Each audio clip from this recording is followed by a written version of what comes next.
नमस्कार दोस्तों, जय श्री राधे।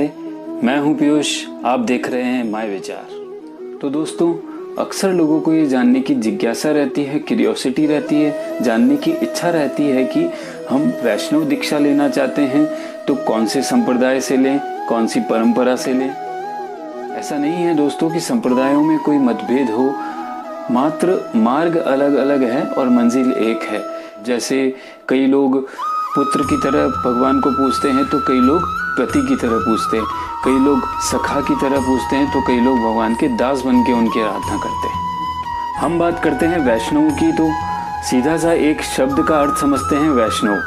वैष्णव कौन है? वैष्णव जो भगवान विष्णु और उनके संबंधित अवतारों की उपासना करते हैं वो वैष्णव है। अब वैष्णवों का अलग अलग उनके नियम होते हैं, जैसे वैष्णव कंठी धारण करते हैं, वैष्णव अलग अलग अपने अपने संप्रदायों के हिसाब से तिलक धारण करते हैं। आचार्य द्वारा निर्धारित जो उनका उपासना का क्रम है उसी क्रम के अनुसार वैष्णव उपासना करते हैं, उपासना विधि का पालन करते हैं और जो मंत्र हैं उनकी उपासना करते हैं, उनका जाप करते हैं विधिवत। अगर देखें संप्रदायों को तो संप्रदाय मुख्य रूप से 4 हैं। अब 4 कौन कौन से संप्रदाय हैं? भगवान ने अपना दिव्य ज्ञान अलग अलग लोगों में बांटा, तो मुख्य रूप से ब्रह्मा जी, लक्ष्मी जी, शिव जी और सनकादिक ऋषियों को ये ज्ञान दिया। तो इन चारों से 4 परंपराएं प्रारंभ हुई, उन्हीं को हम चतुर संप्रदाय कहते हैं। अब इन चतुर संप्रदायों में पहला संप्रदाय है ब्रह्म संप्रदाय, दूसरा संप्रदाय श्री संप्रदाय, तीसरा रुद्र संप्रदाय और चौथा निम्बार्क संप्रदाय। तो दोस्तों, हम सबसे पहले बात करते हैं ब्रह्म संप्रदाय की। ब्रह्म संप्रदाय ब्रह्मा जी से प्रारंभ हुआ है।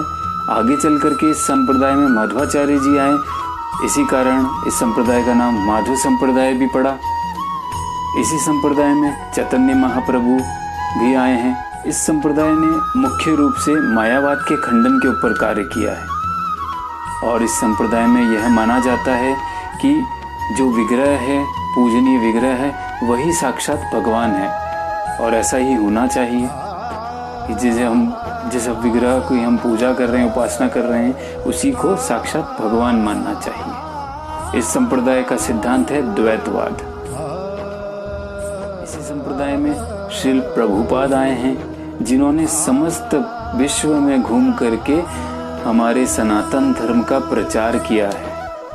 वह एक महान धर्म प्रचारक रहे हैं हमारे भक्ति आंदोलन के। आज हम देखते हैं कि पूरे विश्व में इस्कॉन का प्रचार है। तो ये जो इस्कॉन है, इस संस्था के संस्थापक भी श्रील प्रभुपाद ही हैं। इस संप्रदाय में आगे चल करके अलग अलग शाखाएं भी बटी हैं। ऐसा समस्त संप्रदाय में हुआ है कि आगे चल करके शाखाएं निकली। इसमें कोई सोचने वाला विषय नहीं है। जैसे एक पिता है, अब उस पिता के आगे चल करके पुत्र होंगे, 2 होंगे, अब उन 2 अलग अलग पुत्रों के भी 2-2 पुत्र और होंगे, तो बस परिवार बड़ा है, परंपरा वही 4 चली आ रही है। हम बात करते हैं दूसरे संप्रदाय की, तो दूसरा संप्रदाय है श्री संप्रदाय। श्री संप्रदाय माता लक्ष्मी से प्रारंभ हुआ है। आगे चल करके यहाँ रामानुज आए, तो रामानुजाचार्य जी के आने के बाद इस संप्रदाय का नाम रामानुज संप्रदाय भी पड़ा। फिर थोड़ा और आगे देखा जाए तो रामानंद जी आए।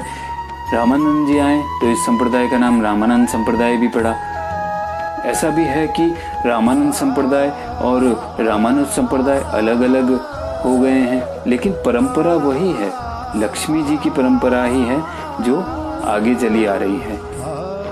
तो रामानंद संप्रदाय और रामानुज संप्रदाय में भी कुछ कुछ बातों का अंतर पाया जाता है, लेकिन स्वरूप वही है, परंपरा वही है और लक्ष्य भी एक ही है।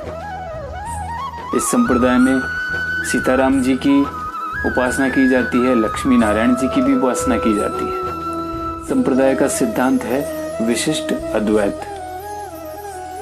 तीसरा संप्रदाय आता है दोस्तों रुद्र संप्रदाय। रुद्र संप्रदाय भगवान शिव के द्वारा चलाई हुई परंपरा है। भगवान शिव से यह परंपरा प्रारंभ हुई है। भगवान शिव के बाद आते हैं विष्णु स्वामी। तो विष्णु स्वामी जी के आने के कारण इस संप्रदाय का नाम हुआ विष्णु स्वामी संप्रदाय। उनके बाद आते हैं वल्लभाचार्य जी। वल्लभाचार्य जी के आने के बाद इस संप्रदाय का नाम वल्लभ संप्रदाय भी पड़ा। इसे पुष्टि मार्ग भी कहा जाता है। इस संप्रदाय की मुख्य पीठ श्रीनाथ जी नाथ द्वारा में, और इस संप्रदाय का सिद्धांत है शुद्ध द्वैत। इस संप्रदाय में राग भक्ति पर जोर दिया गया है और इस संप्रदाय के लोग भगवान कृष्ण के प्रति पूर्ण रूप से समर्पित होते हैं। वैसे तो समस्त संप्रदाय में होता है, लेकिन इस संप्रदाय की यह विशेषता है।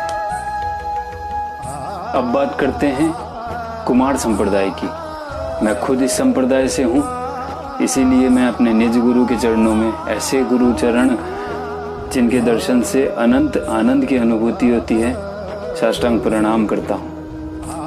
तो दोस्तों, कुमार संप्रदाय चतुष्क कुमार संप्रदाय के नाम से भी जाना जाता है।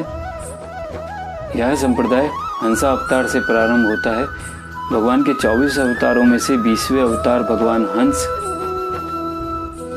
जो अपने स्वरूप को शालिग्राम श्री सर्वेश्वर भगवान के रूप में सनकादिक कुमारों को प्राप्त हुए। सनकादिक कुमारों से यह परंपरा नारद जी तक गई। नारद जी से यह परंपरा निम्बार्काचार्य के पास आई। अब निम्बार्काचार्य जी के आने के बाद इस संप्रदाय का नाम पड़ा निम्बार्काचार्य संप्रदाय। इस संप्रदाय का सिद्धांत द्वैताद्वैत है। इस संप्रदाय में विशेष रूप से युगल उपासना की जाती है। भगवान श्री राधा कृष्ण की निकुंज भाव में जो लीलाएं हैं, उन लीलाओं की उपासना की जाती है। इस संप्रदाय का भक्त स्वयं को भगवान की सखी मानता है और सखी मान करके भगवान की नित्य लीलाओं का आनंद लेता है। समस्त चतुर संप्रदायों के लिए अलग अलग वीडियो बनाऊंगा और अलग अलग वीडियो में विस्तृत जानकारी हम इन संप्रदायों के बारे में प्राप्त करेंगे। तो दोस्तों, ये मेरा पहला वीडियो था। बताइएगा कैसा लगा। मुझसे कोई त्रुटि हुई हो तो कमेंट करके बताइएगा। और आप चाहते हैं कि ये जानकारी दूसरों के लिए भी ज़रूरी है, तो आप अपने मित्रों, अपने जानने वाले लोगों के साथ इसको शेयर कीजिएगा और इंतज़ार कीजिएगा। अगले वीडियो में हम चारों संप्रदायों को अलग अलग जानेंगे। जय श्री राम।